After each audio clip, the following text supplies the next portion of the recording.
नमस्ते। आज हम एक ऐसी यात्रा पर निकल रहे हैं जो नक्शों से कहीं ज्यादा गहरी है।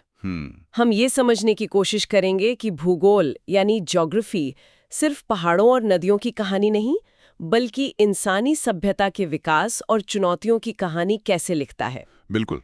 हम देखेंगे कि किसी जगह का मौसम, वहाँ की मिट्टी और पानी कैसे वहाँ के लोगों के खाने पीने, रहने सहने और सोचने के तरीके तक को आकार देता है। हाँ, ये एक ऐसा रिश्ता है जिसमें प्रकृति हमें बनाती है और हम प्रकृति को बदल रहे हैं। सही कहा। हमारे सामने जो जानकारी है वो हमें दुनिया के 3 बिल्कुल अलग-अलग कोनों में ले जाएगी।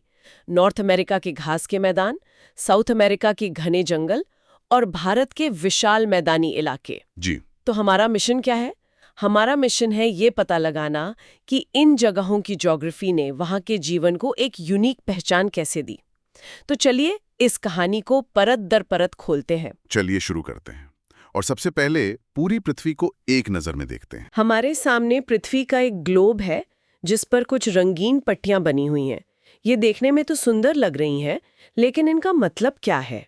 ये पट्टियाँ पृथ्वी के एनर्जी जोन्स हैं, जिन्हें हम वर्ल्ड क्लाइमेटिक जोन्स कहते हैं। अच्छा, क्लाइमेटिक जोन्स। हाँ, इसे ऐसे समझिए कि सूरज एक विशाल टॉर्च की तरह है और पृथ्वी एक घूमती हुई गेंद। ठीक है। तो सूरज की रोशनी इस गेंद पर हर जगह एक जैसी नहीं पड़ती, है ना? नहीं, बिल्कुल नहीं। तो ये जो बीच की चौड़ी लाल पट्टी है, वो है ट्रॉपिकल जोन। यह इक्वेटर यानी भूमध्य रेखा के दोनों तरफ 30.5 डिग्री नॉर्थ और 30.5 डिग्री साउथ तक फैली है। बिल्कुल बीच में। हाँ, यहाँ सूरज की किरणें साल भर लगभग सीधी पड़ती हैं, जैसे टॉर्च की सीधी रोशनी। नतीजा, साल भर जबरदस्त गर्मी और जमकर बारिश। और इस लाल पट्टी के ठीक ऊपर और नीचे ये पीले रंग के हिस्से? वो सब ट्रॉपिकल जोन्स हैं जो करीब 25 से 40 डिग्री लैटिट्यूड तक फैले हैं। यहाँ सूरज की किरणें थोड़ी तिरछी हो जाती हैं। अच्छा। इसलिए यहाँ का मौसम 2 हिस्सों में बटा होता है। मतलब साल के कुछ महीने एकदम सूखे और कुछ महीनों में जमकर बारिश होती है। यहाँ आपको मौसम के बदलाव का एहसास होने लगता है। और फिर ये हरे रंग का टेम्परेट जोन है, सब ट्रॉपिकल जोन के भी ऊपर। यहाँ लिखा है moderate climate, best for human settlement. मतलब इंसानों के रहने के लिए सबसे अच्छी जगह। हाँ, मॉडरेट का मतलब ही है संतुलित। यहाँ ना तो ट्रॉपिकल जोन जैसी चिपचिपी गर्मी होती है और ना ही पोलर जोन जैसी जमा देने वाली ठंड। एग्जैक्टली। यहाँ 4 अलग अलग मौसम होते हैं, स्प्रिंग, समर, ऑटम, विंटर। ये संतुलन ही से इंसानी बस्तियों के लिए सबसे आदर्श बनाता है। और सबसे ऊपर और नीचे जो नीले इलाके हैं वो तो पोलर जोन्स होंगे। जी, वो हैं पोलर जोन्स, जहाँ सूरज की किरणें लगभग लेट कर पहुंचती हैं। इसलिए वहाँ हमेशा बर्फ जमी रहती है। इसे याद रखने का एक आसान तरीका भी दिया गया है, टू सी द पोलर। हाँ, टी से ट्रॉपिकल, एस से सब ट्रॉपिकल, टी से टेम्परेट और पी से पोलर। बहुत आसान है। चलिए अब टेम्परेट जोन की हमारी पहली केस स्टडी पर चलते हैं, द प्रेरीज। नॉर्थ अमेरिका के बीच का ये सुनहरा हिस्सा जिसे द सी ऑफ ग्रास यानी घास का समंदर भी कहते हैं। ये नाम ही अपने आप में कहानी है। ऐसा क्यों? प्रेरीज की कहानी समझने के लिए आपको ये देखना होगा कि वो नक्शे पर हैं कहाँ। महाद्वीप के बिल्कुल बीच में दिख रहे हैं। हाँ बिल्कुल, समुद्र से हजारों किलोमीटर दूर। समुद्र जो है वो मौसम को संतुलित रखने का काम करता है, लेकिन उसका असर यहाँ तक पहुंच ही नहीं पाता। तो इसका मतलब है कि यहाँ मौसम अपने एक्सट्रीम पर होता होगा। एकदम। यहाँ का मौसम बहुत एक्सट्रीम हो जाता है। मतलब गर्मियां बर्दाश्त के बाहर गर्म और सर्दियां जमा देने वाली ठंडी। कितनी ठंडी? तापमान -20 डिग्री सेल्सियस तक गिर जाता है। -20? जी, इसी को भूगोल की भाषा में कॉन्टिनेंटल क्लाइमेट कहते हैं। और बारिश? यहाँ लिखा है कि मॉडरेट रेनफॉल होती है। हाँ, और वो बस इतनी होती है कि घास की जड़ें पानी सोख लें, लेकिन बड़े बड़े पेड़ों वाले जंगल यहाँ पनप नहीं पाते। अच्छा, इसीलिए यहाँ जहां तक नजर जाए सिर्फ घास ही घास दिखती है, एक घास का समंदर। बिल्कुल। और इसी घास के समंदर में रहता है यहाँ का सबसे मशहूर जानवर, अमेरिकन बाइसन, जिसे बफलो भी कहते हैं। ये विशाल जानवर एक समय में यहाँ करोड़ों की संख्या में घूमते थे। हाँ, वो इस ग्रासलैंड इकोसिस्टम का एक बहुत अहम हिस्सा थे। लेकिन जब यूरोपियन सेटलर्स यहाँ आए तो उन्होंने इतने बड़े पैमाने पर इनका शिकार किया कि ये विलुप्त होने के कगार पर पहुंच गए थे। ओह। ये एक क्लासिक एग्जाम्पल है कि कैसे इंसान किसी इकोसिस्टम को बर्बाद कर सकता है। लेकिन अच्छी बात यह है कि कंजर्वेशन एफर्ट्स के जरिए इन्हें बचा लिया गया और अब ये एक प्रोटेक्टेड स्पीशीज है। ये तो बहुत अच्छी बात है। प्रेरीज को ग्रैनरी ऑफ द वर्ल्ड यानी दुनिया का अन्न भंडार भी कहते हैं। ये सुनने में बहुत इम्प्रेसिव लगता है, लेकिन ऐसा क्यों है? इसके पीछे सीधा साधा भूगोल है। एक तो मिट्टी जो घास के सड़ने से हजारों सालों में बनी है और बहुत उपजाऊ है, लेकिन असली गेम चेंजर है वहां का फ्लैट टेरेन। मतलब मीलों तक फैली समतल जमीन। हाँ, पहाड़ों पर तो आप बड़ी मशीनें नहीं चला सकते हैं ना। नहीं, बिल्कुल नहीं। समतल जमीन की वजह से ही वहां बड़ी बड़ी मशीनें जैसे कंबाइन हार्वेस्टर आसानी से चल पाती हैं। तो जब आप उपजाऊ मिट्टी, आधुनिक तकनीक और सही मौसम को एक साथ मिलाते हैं तो नतीजा होता है गेहूं का सरप्लस प्रोडक्शन। एग्जैक्टली इतना ज्यादा उत्पादन कि वो अपनी जरूरत से कहीं ज्यादा होता है। इसीलिए ये दुनिया का पेट भरते हैं। मतलब दुनिया के एक कोने की ज्योग्राफी दुनिया भर के देशों की फूड सिक्योरिटी को सीधे तौर पर प्रभावित करती है। आपने बिल्कुल सही पकड़ा। यही ज्योग्राफी की ताकत है। गेहूं के अलावा यहाँ बड़े बड़े रांचेज में पशुपालन यानी कैटल रियरिंग और जमीन के नीचे से कोयला और तेल निकालने का काम यानी माइनिंग भी बड़े पैमाने पर होता है। तो प्रेरीज में हमने देखा कि कैसे कम बारिश और एक्सट्रीम तापमान ने एक घास का समंदर बनाया जो आज दुनिया का पेट भर रहा है। लेकिन क्या होता है जब हम एक ऐसी जगह पहुंचते हैं जहां मौसम कभी बदलता ही नहीं, जहां साल के 365 दिन गर्मी और बारिश का राज हो? चलिए अमेज़न के दिल में उतरते हैं। अमेज़न बेसिन जो इक्वेटर के बिल्कुल पास 10 डिग्रीज नॉर्थ से 10 डिग्रीज साउथ लैटिट्यूड के बीच है। यहाँ का क्लाइमेट है इक्वेटोरियल क्लाइमेट। इक्वेटोरियल क्लाइमेट मतलब hot and wet all year round. यहाँ का डेली साइकिल एक क्लॉकवर्क की तरह है। सुबह तेज धूप, दोपहर तक चिपचिपी उमस और दोपहर के बाद अचानक आसमान काला होकर मूसलाधार बारिश। हर दिन। इस वजह से यहाँ के जंगल भी बहुत खास होंगे। यहाँ एक चित्र में जंगल के परतें यानी लेयर्स दिखाई गई हैं। हाँ, ये बहुत दिलचस्प है। सबसे ऊपर है द कैनोपी, जो ऊंचे ऊंचे पेड़ों के पत्तों से बनी एक मोटी छत है। एक छत जैसी। हाँ, और ये छत इतनी घनी है कि सूरज की 98% रोशनी को नीचे पहुंचने से पहले ही रोक लेती है।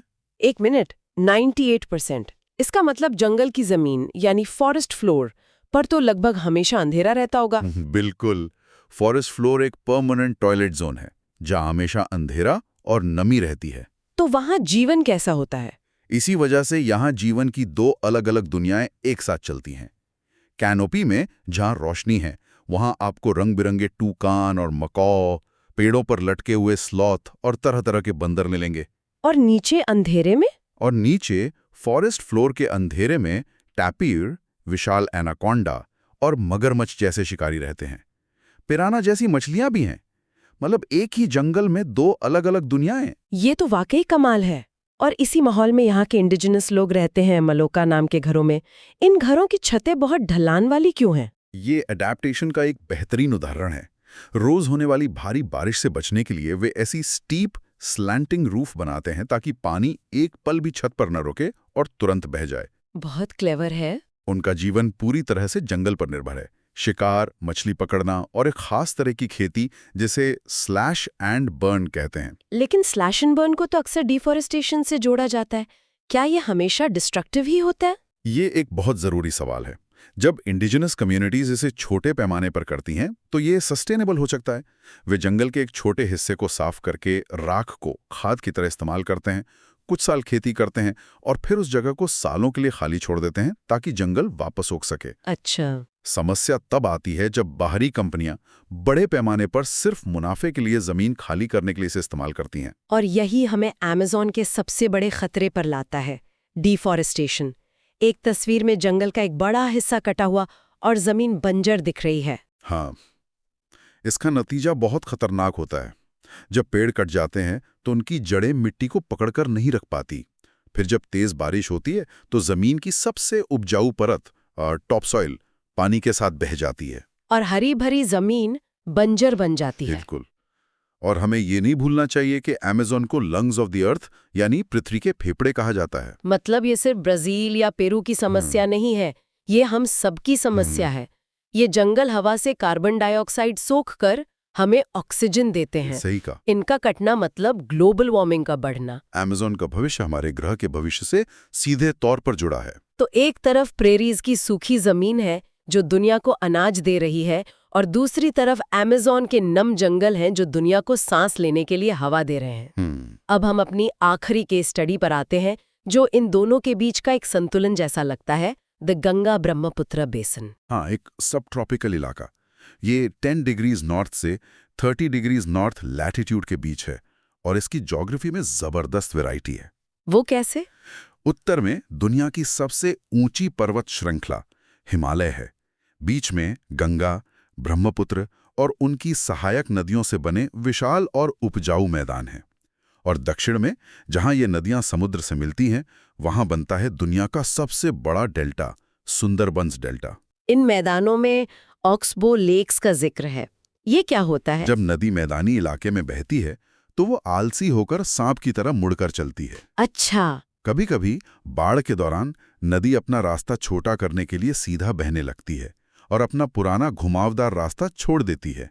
ये कटा हुआ घुमावदार हिस्सा एक झील बन जाता है जो गाय के सींग जैसा दिखता है। इसीलिए इसे ऑक्सबो लेक कहते हैं। जी। और यहाँ का क्लाइमेट तो मॉनसून पर निर्भर है, जिसके हम सब आदी हैं। सही कहा। यहाँ का जीवन, यहाँ की खेती, यहाँ के त्योहार, सब कुछ मॉनसून के साइकिल से बंधा हुआ है। गर्मियाँ गर्म और नमी वाली, सर्दियाँ ठंडी और आरामदायक, और मिड जून से मिड सितंबर तक बारिश। और इसी वजह से यहाँ खेती मुख्य व्यवसाय है। हाँ, इसके पीछे 3 ज्योग्राफिकल कारण हैं।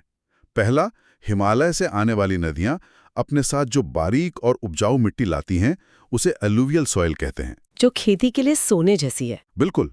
दूसरा, नदियों और मॉनसून की वजह से पानी की कोई कमी नहीं है। और तीसरा, जमीन एकदम समतल है। इसीलिए यहाँ की मुख्य फसल पैडी यानी धान है, जिसे उगाने के लिए खड़े पानी की जरूरत होती है। सही। और एक और बात, जहाँ खेती करना आसान होता है और साल में 2-3 फसलें उगती हैं, वहाँ की जमीन ज्यादा लोगों का पेट भर सकती है। अच्छा, इसीलिए गंगा के मैदान दुनिया के सबसे घनी आबादी वाले क्षेत्रों में से एक है। ज्योग्राफी सीधे सीधे डेमोग्राफी को प्रभावित करती है। एग्जैक्टली। यहाँ के वन्य जीव भी बहुत खास है।